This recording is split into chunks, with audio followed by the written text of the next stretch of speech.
students who were able to speak English, so it was great because we got an opportunity to converse with them and have some interaction with them, which we didn't have. We didn't really get opportunity to interact with a lot of young people in the beginning of our trip. So when we finally got to speak to some young Japanese, it was nice to find out their experience in university and also how they have also their impression of Japan and also of Singapore. We had professors present on the elections in Japan, which just happened the day before, so it was very timely and we got opportunity to hear more about what his insights was, and it does show us a bit more about the Japan society and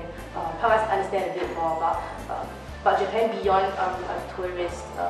view, and really to understand it in its structural and deeper social aspect. And it was really a great experience to be a part of Osaka University for just that brief period.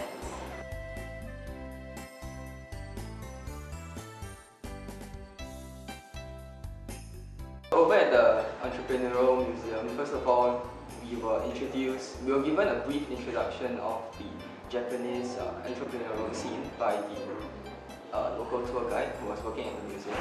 And some of the companies that were mentioned by the guide were like Nissin,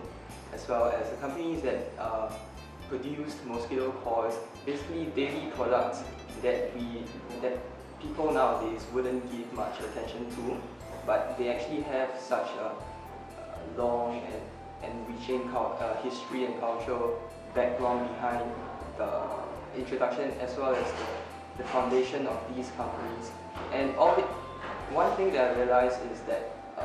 Japanese has a very strong focus on its historical roots, because initially I thought that this program, the focus would be on,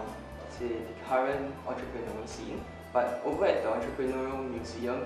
I was exposed to the